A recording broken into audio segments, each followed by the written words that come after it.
In class today, I talked about two areas that people tend to struggle with or get caught up in when figure drawing. One is in capturing the energy or movement of a pose or the gesture, and the other is going straight to drawing contour instead of first locating major anchor points in the relation to each other. So let me explain that a little bit. First, let's look at this image. I'm going to put a white layer here, a semi-transparent layer, so you can see what I'm doing a little bit better. The gesture of this pose, and I'm not necessarily going to be following the spine exactly, but I'm just responding to the overall position, how everything comes across, where the kind of movement that this pose has. To my eye, this is how I would kind of define that movement, is this line that extends from her head into her trunk and then comes back around as her thigh comes forward here. That's the kind of basic movement of this pose. You might choose to define it differently. You might bring her arm into this overall movement and have more of a complete loop, or bring the energy down into the way her leg is pointing down. To me, that's more or less the gesture of the pose. So whenever I start a figure drawing, I start by giving myself a very light indication of that gesture line with my charcoal or pencil. Having that there will help me resist the temptation that we all have to straighten things up and square shoulders and kind of normalize and make the pose much more rigid and boring. We want to capture that energy. We want to keep some vision of maintaining that movement in the pose. So starting with just a simple line for the gesture as a point of reference, keep us from straightening things out too much. Next, once I've kind of identified that movement or motion in the pose, I start to look for the relationship between major landmarks in the figure. Those major landmarks would be the head, and I would just give myself a circle, and I'm not trying to get the proportions right on the head, get the size right. This is just a marker for myself where the head generally is. Then I would start putting in little dots and connecting the dots for the shoulders, the hips, from the shoulders to the elbows, from the elbows to the wrists,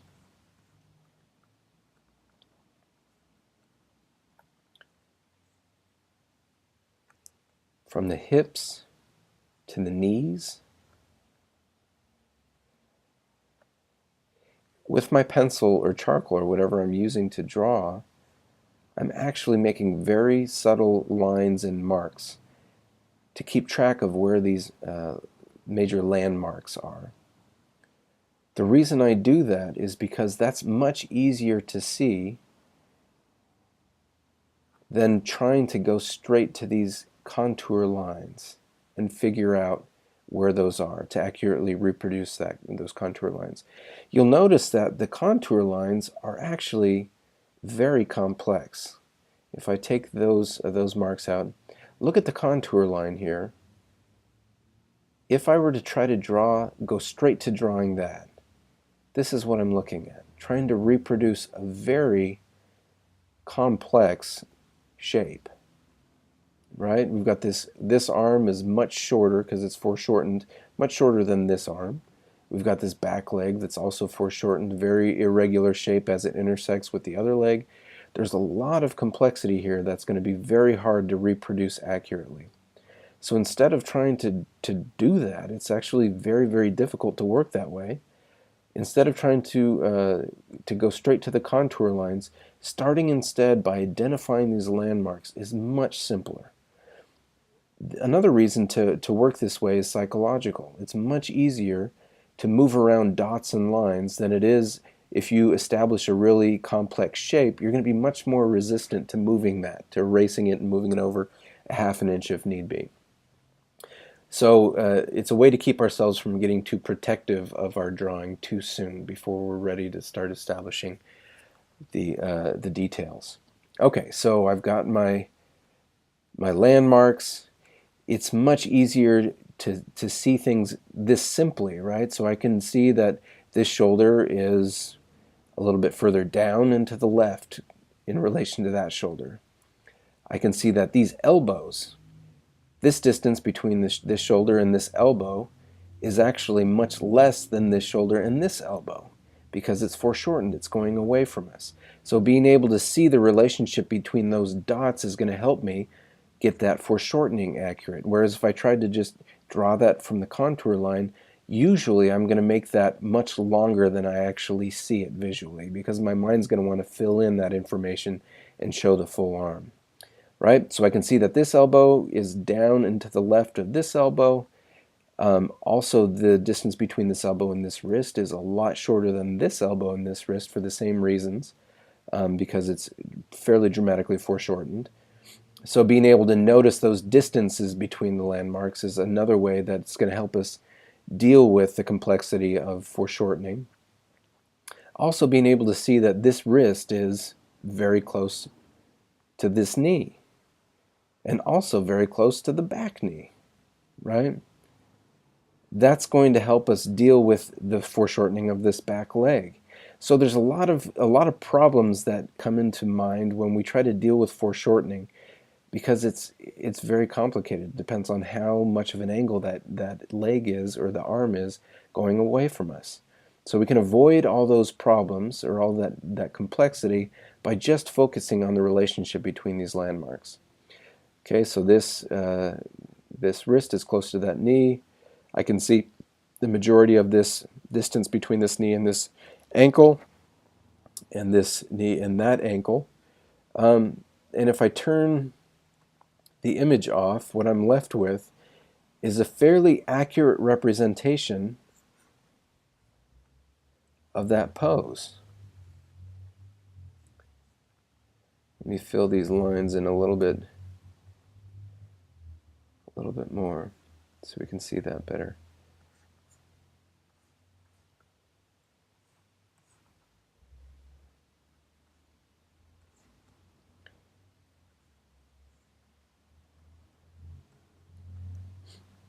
Okay, so this is more or less where my drawings start.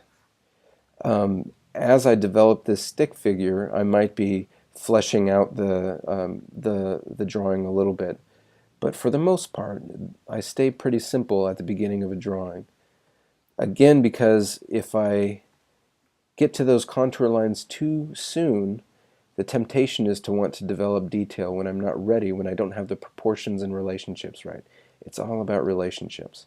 So once I have those landmarks in, and I can see that the relationship between the different landmarks is fairly close, then I'm going to go in and start fleshing things out. So I might, for instance, kind of draw the overall simple shape of the torso, this kind of ellipse that happens there, and the circle of the shoulder as it surrounds. And then a lot of people think in terms of simple geometric shapes or platonic solids like spheres and cylinders. There are reasons why that's a good idea, but really we're just using the stick figure as a structure for the beginning of our drawing. So we build the overall forms around that stick figure. Now as we develop these contour lines, they too are going to be giving us important information and ways to make comparisons and see relationships. So we can adjust things as we go along here too. But again, without that stick figure underneath there as a foundation, it's much more difficult to move these more complex shapes and contours around than it is to just move a dot and a line over a little bit. So keeping things really simple here and fleshing things out. Now it's actually it can be a little complicated in deciding where to put these little points of reference, these little dots, where on the shoulder, where on the hips. Really what it comes down to is whatever makes sense to you. As long as you choose a fairly similar point consistently, you're going to come up with a pattern and way of defining that is effective. If you change where you locate that dot every drawing, then it's going to be less effective and less helpful.